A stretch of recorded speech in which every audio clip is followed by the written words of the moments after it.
Welcome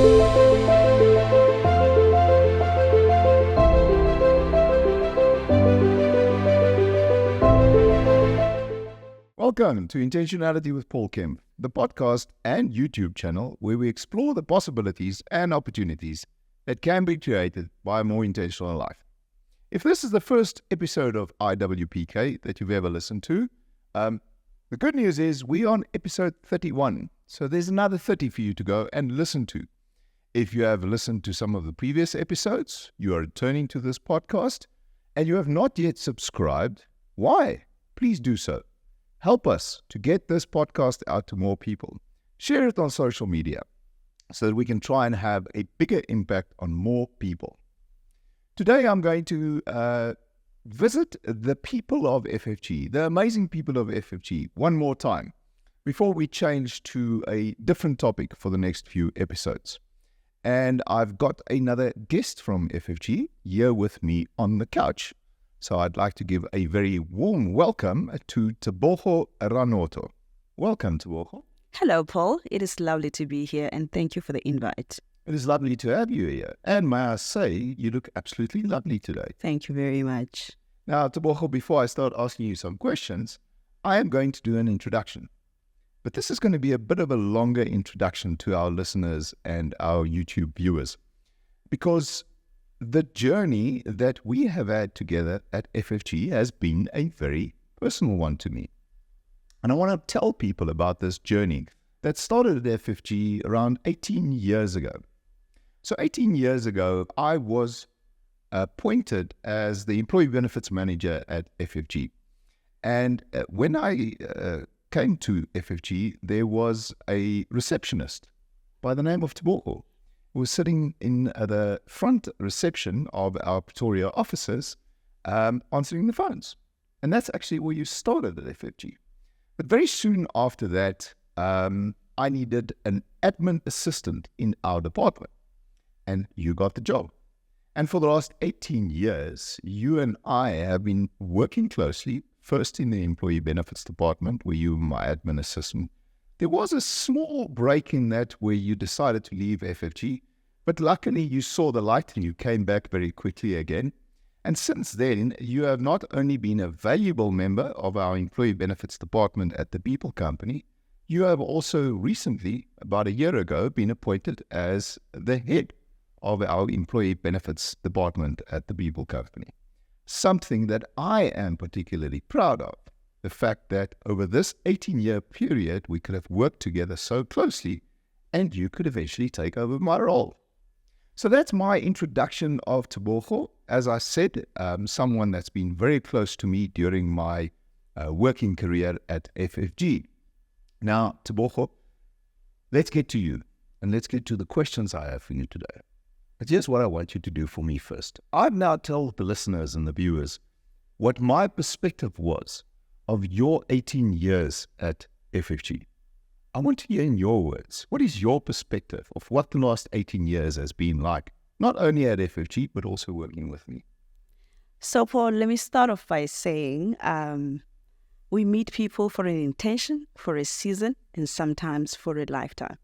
So at the time, I was friends with a lady that knew somebody who had a link to FFG, and they made mention of a position, receptionist position in FFG. I was a fresh graduate, I was young, and I was unemployed. And I decided to take a leap of faith. I remember vividly the two people that interviewed me at the time. One of the key questions that they asked towards the end of the interview was, where do you see yourself in 5 years' time? And my answer, without conviction, I said, I see myself as a cost and management accountant, but probably at a different place. Not realizing that I was already sending a message or a seed through the universe. So I would like to believe that I'm a true epitome of, starting from the bottom, and I'm proud to say that I've worked myself all the way up. That's wonderful. Again, I am so proud of what you have achieved at FFG, where you came from and where you are today. Well done, Tebogo. Thank you, Paul. All right, it's time for the listeners and the viewers to get to know you better. So let's start out with your childhood. Where did you grow up? Tell us a little bit more about the story of Tebogo Ranoto. Sure. So I grew up in the Limpopo province, right, in a small village called Matox. So Matox is situated between Polokwane and Loitrichert. So I was raised by parents who were too strict, stern disciplinarians because they were teachers. But my childhood, if I were to explain it in a nutshell, I would say I had a normal childhood, but sure, it was extremely tough, especially because I was the only girl child among the 4 brothers that I had. So my mom was trying to do away with the concept of, teenage pregnancy. And I think she has done fairly well. So what I liked about my parents is that they instilled learning and the foundation of education from young age for myself and my 4 brothers. So looking back now, I'd like to believe that they've done well. And I was fortunate to have parents who prioritized education. You use the words, Mom, I'd like to think my mom did fairly well. Yes. I think it's an understatement. I think your mom and your dad did exceptionally well with both you and your brothers. I would certainly agree, Paul.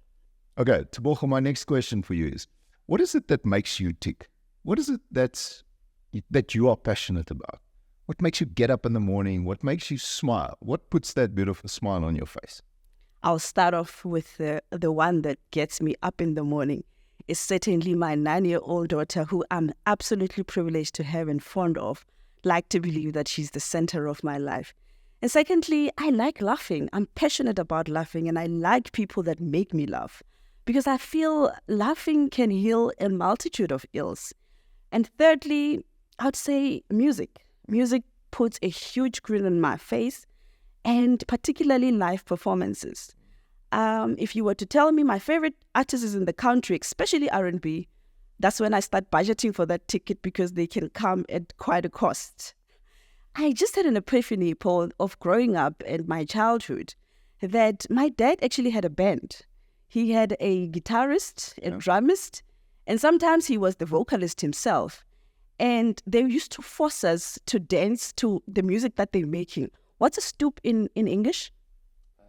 Stoop. Yes. Like a balcony. Yes. Stoop is a stoop in English and African. We used to dance on the stoop. And when I reminisce about my childhood, there's 2 particular songs that stuck with me. Yeah. The first one would be, I Can See Clearly Now the Rain Is Gone. I don't know who the artist is. And the second one would be, I Want to Know If You Ever Seen the Rain. Yes. So my dad was such a love. I think that kind of stuck with me subconsciously, and I didn't realize that I had free performances when I was growing up from my own dad. Yeah. Wow. So many things to ask. Okay, so firstly, those 2 songs you mentioned, I know them. Maybe I must play you some of the newer versions of those songs being done by other artists, and then we must listen to it together. I actually had a rendition of Rod Stewart's I Want to Know If You Ever Seen the Rain, and I liked that one. Yeah, that's very nice. And then you talked about your favorite R&B artist when they come to South Africa. Who's your favorite R&B artist? My favorite R&B artist is yet to come. Okay. His name is Kenneth Babyface Edmonds. The day he comes, I'll sure be at Sun Arena to see him perform live. You'll take all your bonus and everything. Oh, Paul, tickets. You name it. And then one more thing. And do you know what I've just realized that right now? Your daughter's name is Neo. Yes. My son's name is Keanu. Do you know the link? The movie The Matrix. Oh, so my son was born around the time that The Matrix came out. We loved The Matrix. We loved Keanu Reeves. So we actually named Keanu because of Keanu Reeves and The Matrix. And in The Matrix, he was known as Neo. So there's another link between the 2 of us. Interesting. Yeah.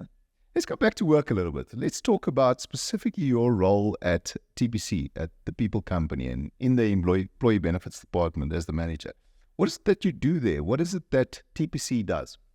So our main focus at TPC EB, we specialize mainly on group risk benefits and retirement funds.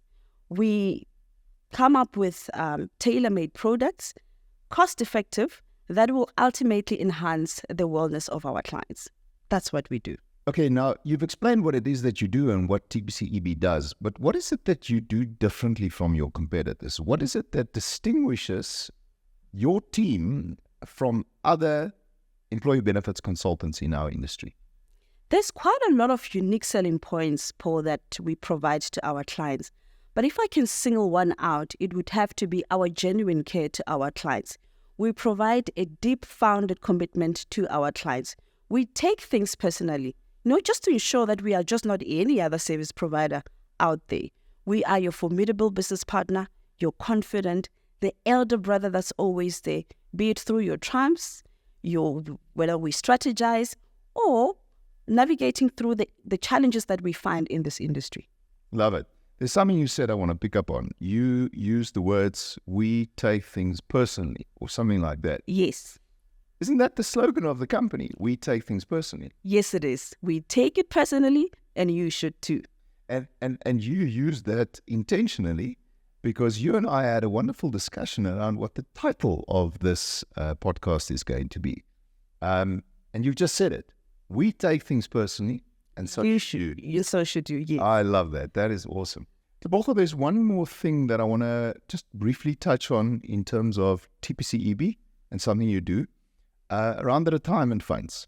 There's something big happening in South Africa, something huge happening in South Africa.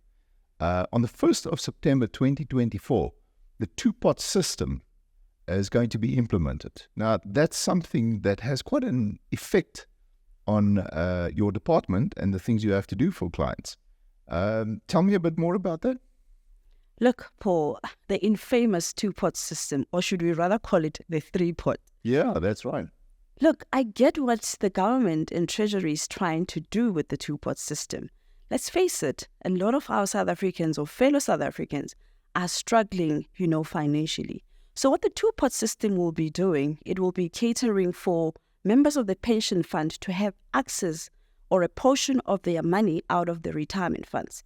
Now, the most important thing for me is for members of the fund to understand the repercussions around the two-pot, not only around the tax implications, but for when they get to retirement stage, will members be able to retire comfortably? And when we flip the coin, there will be members who will be accessing the funds for the sake of it, for the sake that there is access. Now, if I were to advise that particular member in 3 simple words, I would say, don't do it. I agree with you. I mean, I think what we're trying to position for clients is absolute emergency, severe financial distress, then it makes sense. Exactly. Access some of your retirement fund money. Exactly. And it's a small amount anyway. It's not as if you can access a huge amount of money that's going to be life-changing. I think we're talking about a maximum of 30,000 Rand. Yes. That can actually be put into the two-pot from the 1st of September. Is that correct? Yes. But I think with the two-pot system, we're going to end up with a lot of members when they retire, depending on the state or grants at the end of the day. So please don't do it. I think that's excellent advice. Thanks for that, Tebogo. Of course, the name of this podcast is Intentionality with Paul Kempff.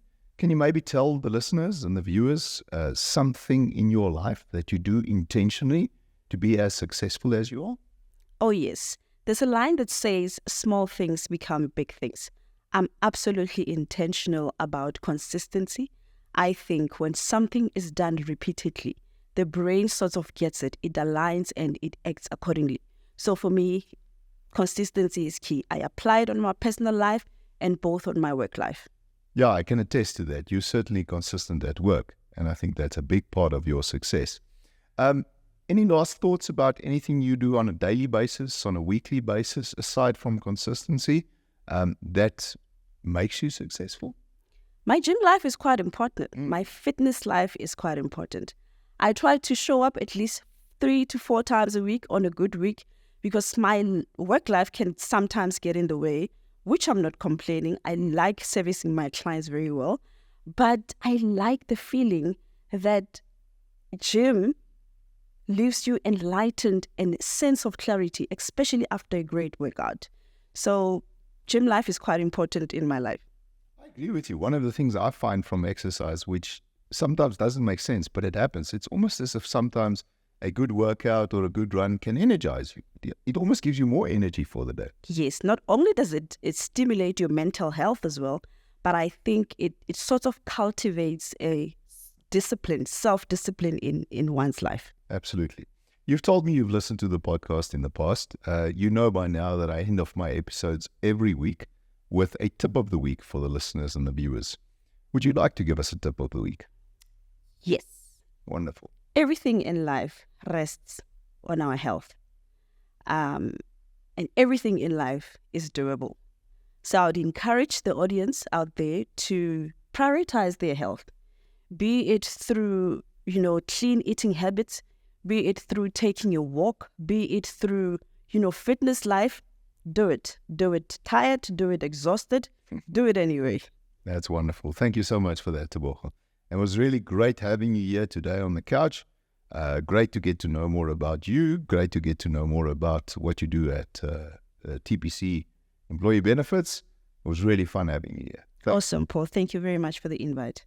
All right, that's it for this week. That's it for this episode. Thank you to my production team for all their hard work behind the scenes. Thank you to the sponsor of this podcast, FFG. We will continue to grow what we are doing here over time and to increase the impact we have. If you want to get hold of me, always remember, email address is paul@iwpk.co.za.